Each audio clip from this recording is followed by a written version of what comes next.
Hey everyone, RevDMQ here, back again. So yes, Battlefield 6 has its share of problems lately.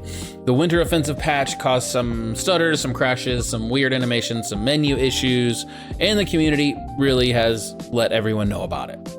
But today I want to flip the script just a little bit. Instead of focusing on what's broken, I do want to spend a little bit of time talking about everything Battlefield 6 is doing correct.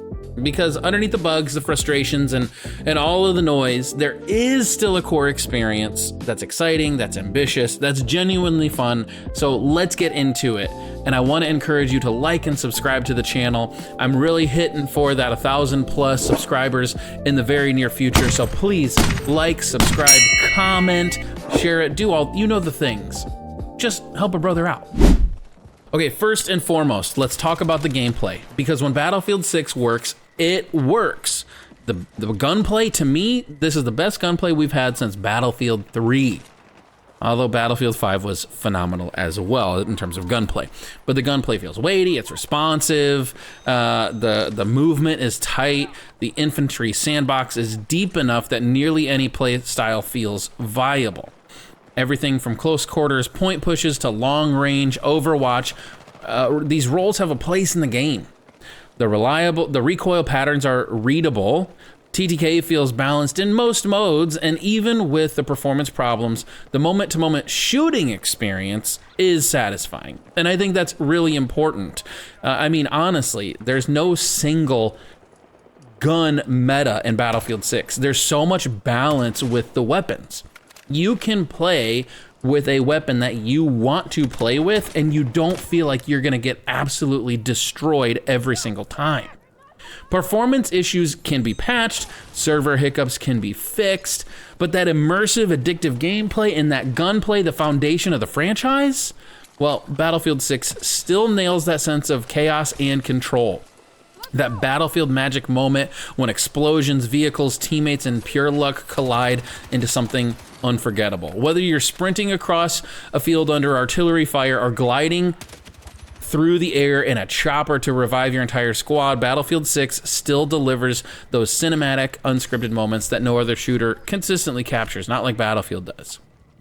And say what you will about balance or spawn logic, but Battlefield 6's new maps, including what we just got with this seasonal edition, it shows a lot of creativity from the development team. I like it. I like the environmental storytelling, the new game modes. It blends together in some unique ways this season. Maps like the new new mode Ice Lock, it brings a fresh aesthetic, and it's the same map, but it doesn't feel like a simple reskin because of the new game mode. The best part, I do feel like these maps can feel alive. I don't know if you remember when Battlefield 2042 launched, and the maps felt vacant. They really felt empty and vacant and void. And they redid every single map in Battlefield 2042. I don't think they need to do that with Battlefield 6. The maps, even if they're not the best maps you've ever seen in Battlefield, I still think that they've nailed a lot of the map design and the gameplay associated with them. One of the most controversial shifts with Battlefield 2042 was specialists. Battlefield 6 has, I think, found a sweet spot by blending the personality of the traits of the classes that were associated with specialists, but bringing it into and clarifying it within the classic Battlefield class system. And I'll be honest, I didn't know how I was gonna feel about open weapons. I was a fan of class-locked weapons, but I will say, in Battlefield 6, for some reason, it works better than in Battlefield 2042. I think you still get the individuality of character-driven abilities like recon tools, medic perks, and engineers' unique destructive abilities, but you also get that Battlefield readability that helps big matches feel coordinated. There's been some comments that like you don't know which player you're gonna come up against based on their silhouette, but if you look over every character's left shoulder, there's an identifier for who you're going to go up against. You can tell who's who because of that outline. It's different than other games, which takes some getting used to, but each class does have that identifier, and that hybrid system brings and encourages strategy without forcing it.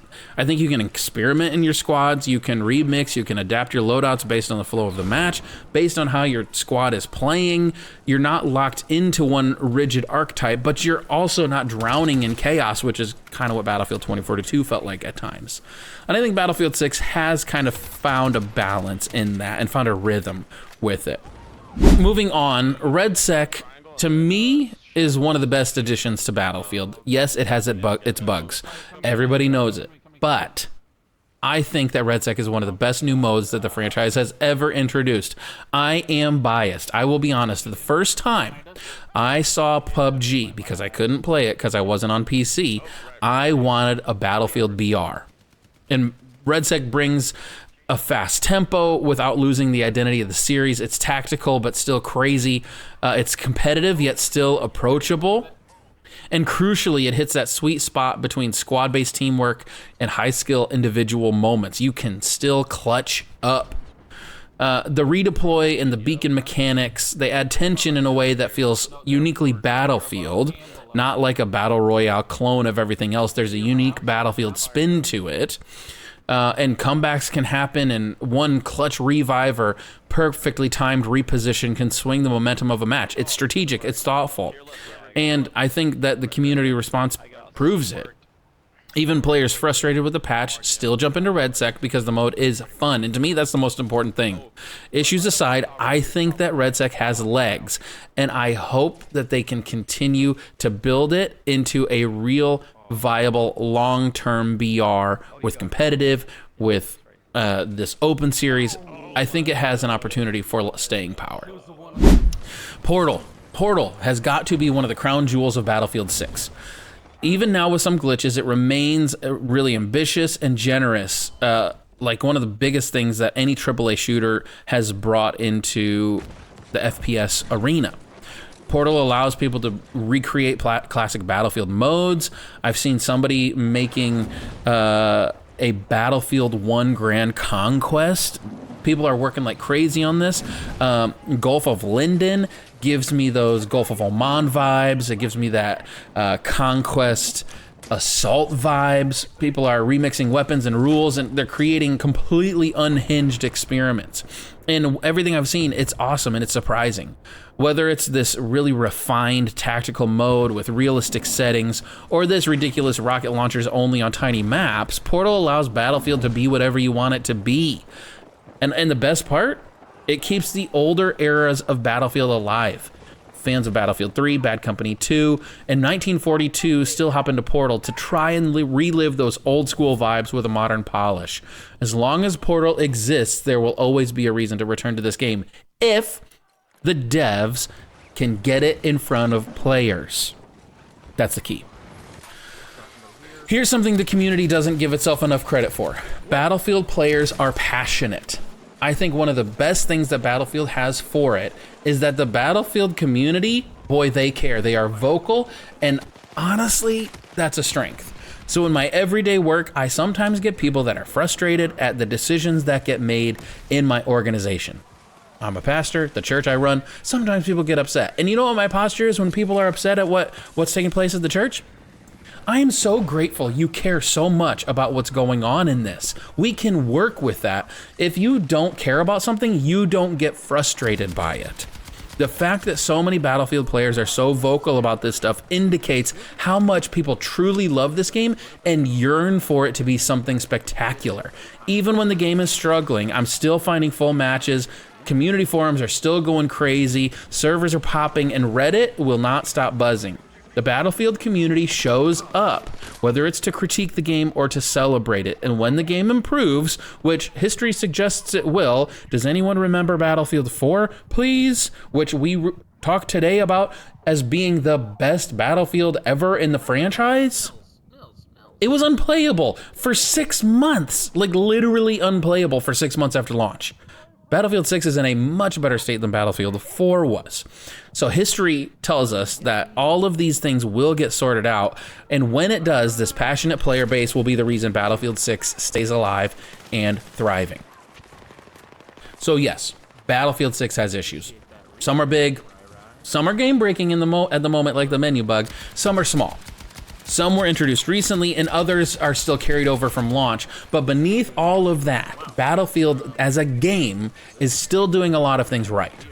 The gunplay, to me, is solid. No meta, balanced weapons. The maps play better than other titles did. The hybrid class system, that works for me, and I didn't expect it to. RedSec, to me, brings something genuinely new to the franchise. Portal remains a playground unlike anything else in modern shooters. And the community, well, we care. We're still fiery, we're still loud, and we're still here. And this is why, despite the current issues facing Battlefield 6, it's still worth paying attention to. It's still why Battlefield's future looks bright. Friends, if you enjoyed this breakdown, hit that like button, subscribe to RevDMQ, and please comment below. At the time of this recording, I'm so close to 1,000 subs. Please help me get there and get beyond that.